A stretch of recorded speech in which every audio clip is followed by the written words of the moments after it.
Pengisytiharan darurat bukan sahaja mengenai keselamatan semata-mata, sebaliknya boleh juga digunakan selepas kerajaan mendapati berlakunya ancaman ketenteraman awam. Demikian jelas pakar perlembagaan Profesor Dr. Syamrahayu Abdul Aziz, di mana Fasal 1 Perkara 150 turut menuntut ordinan darurat diisytiharkan terutama ketika gelombang ketiga pandemik COVID-19. Betul. Kalau kita lihat pengalaman Malaysia, hal berkaitan dengan darurat ini telah dalam masa 30-40 tahun lepas lah. Yang berlaku pada tahun 1977, 1966, 67 di Sarawak. Jadi apabila kita melihat itu biasanya, kita lihat pengalaman dia berbeza dengan darurat 1969. 1969 itu melibatkan hubungan antara etnik kan. Jadi melibatkan kematian dan sebagainya. Tetapi apa yang berlaku di Kelantan 1977, berlaku di Sarawak, ia adalah perselisihan politik. Jadi ia untuk menyenangkan pentadbiran negara atau pentadbiran negeri pada ketika itu. Jadi kita tidak perlu buta tentang darurat, ia tidak seumpama 1969. Mungkin kalau kita ikut cara ataupun tata cara untuk pengisytiharan darurat ini, perlulah kerajaan mendapati bahawa keadaan darurat atas tiga perkara yang saya sebut tadi telah wujud ataupun hampir wujud, hampir berlaku. Ini ada dalam perlembagaan. Bagaimanapun ujarnya, pendekatan yang akan diambil kerajaan perlu berbeza dengan pendekatan ordinan darurat yang pernah diisytiharkan sebelum ini. Tambahnya, Parlimen tidak terbubar jika darurat dikuatkuasakan. Pada masa sama, kuasa eksekutif yang di-Pertuan Agong boleh menggubah undang-undang ketika ordinan darurat dilaksanakan. Pengisytiharan darurat itu sendiri sama ada semasa Parlimen ada ataupun Parlimen telah bubar. Kalau 1969 tu Parlimen bubar. Bila Parlimen bubar, itu dilantik bagian ataupun caretaker tu. Jadi di situ berbeza. Kalau dibubarkan Parlimen, barulah kabinet itu terbubar. Tapi kalau pengisytiharan darurat, itu mungkin ada Parlimen lagi. Jadi kalau Parlimen ada, maknanya Jemaah Menteri itu tidak secara langsung terpecat atau terbubarlah.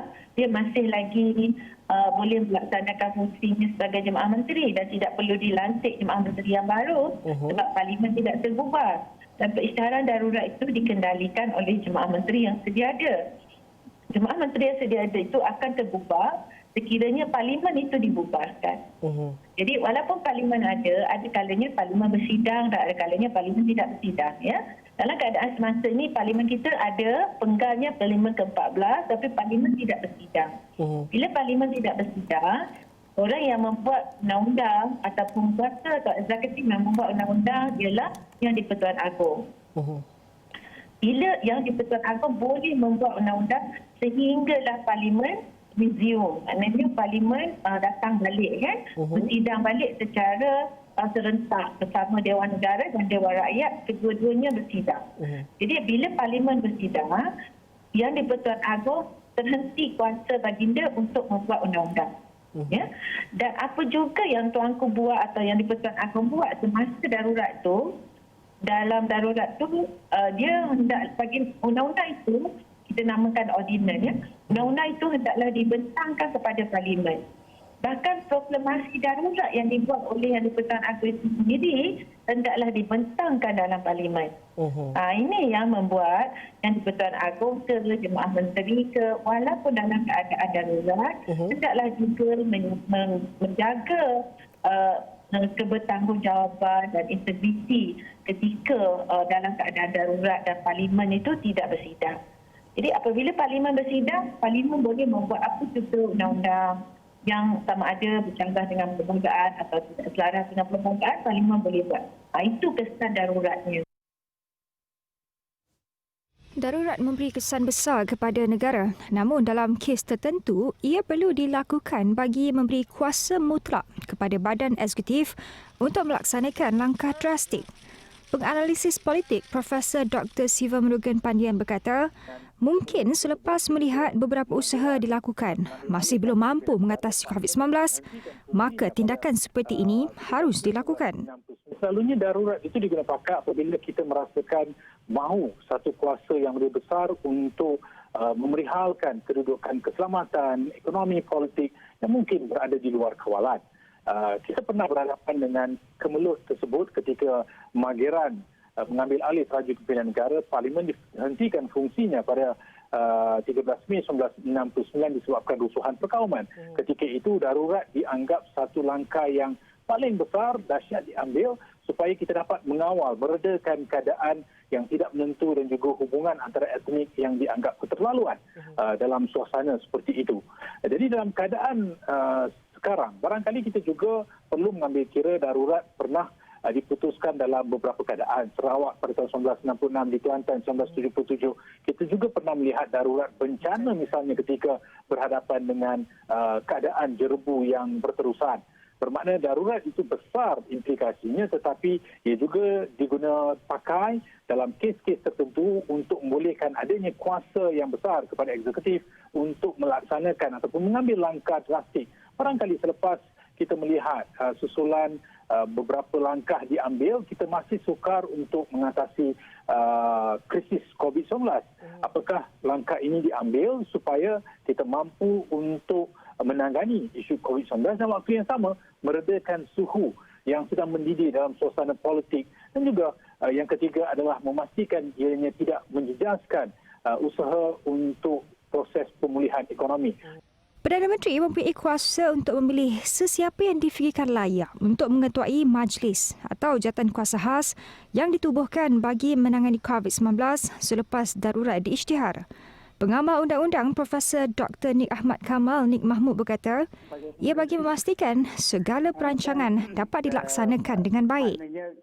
Sesiapa yang pada pandangan Perdana Menteri yang dapat menjalankan tugas dengan baik, maka akan dilantik sebagai pengerusinya majlis ataupun berjua bentuk jawatan kuasa yang khas untuk memastikan bahawa perjalanan segala bentuk projek atau segala bentuk perancangan untuk memastikan COVID ini dapat dikekang atau ditangani itu dapat berjalan dengan baik. Jadi apakah bentuk undang-undang yang perlu dalam konteks ini? Saya rasa undang-undang yang sedia ada ini mungkin ada kekangannya, iaitu mungkin dari segi hukumannya masih terlalu rendah apabila orang ramai masih lagi enggan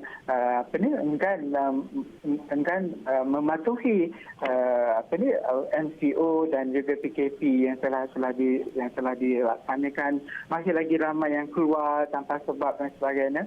Maka saya rasa undang-undang yang akan diluluskan dalam bentuk ordinan darurat ini memastikan bahawa hukuman mungkin lebih berat dan lebih tegas dalam melaksanakan sekatan-sekatan, melaksanakan penjarakan sosial dan sebagainya. Itu saya rasa perancangan yang akan dibuat. Di samping itu, kita tidak mahu melihat bahawa tujuan darurat itu diisytiharkan untuk menyelesaikan kemelut politik itu saja.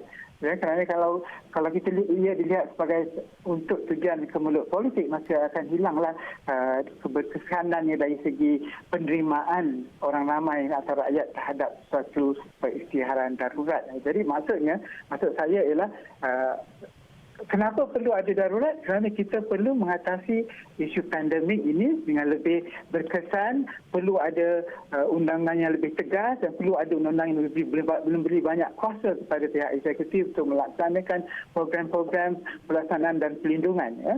Berdasarkan perlembagaan, hanya ada 3 perkara membolehkan negara mengisytiharkan darurat.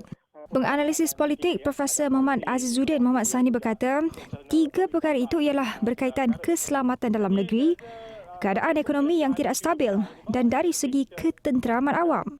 Tambah beliau, krisis politik yang berlaku dalam negara kini bukanlah alasan yang cukup kuat untuk membolehkan darurat diisytiharkan. Darurat ini ada pilihan terakhir, kiranya tidak ada jalan lain untuk menyelesaikan isu yang melibatkan, kalau kita kena baca dalam artikel ataupun perkara 150 Perlembagaan Persekutuan, hanya 3 perkara saja yang boleh darurat ini diisytiharkan, iaitu berkaitan dengan keselamatan dalam negeri, keadaan ekonomi yang kurang stabil atau ketidaktentraman dari segi ekonomi dan juga dari segi ketenteraman awam. Jadi kalau dikatakan isu seperti permasalahan krisis politik yang hadapi sekarang yang berlaku, saya rasa masih belum lagi mencakupi ketiga-tiga perkara tadi kan. Jadi darurat tak sepatutnya diisytiharkan berdasarkan krisis politik yang ada sekarang. Namun begitu, COVID-19 yes, itu ada krisis yang mendesak yang kemungkinan ada ataupun possibility diisytiharkan darurat sebab kita lihat banyak negara sekarang ni yang mengisytiharkan darurat atas dasar COVID-19 ni di Jepun kan, dan ada Spanyol, Itali, dan kalau kita lihat Romania sampai menangguhkan pilihan umum mereka kerana faktor COVID-19. Malah di Amerika Syarikat pun ada 48 negeri daripada 50 negeri isytiharkan darurat. Jadi konsep darurat atas dasar COVID-19 ini ada.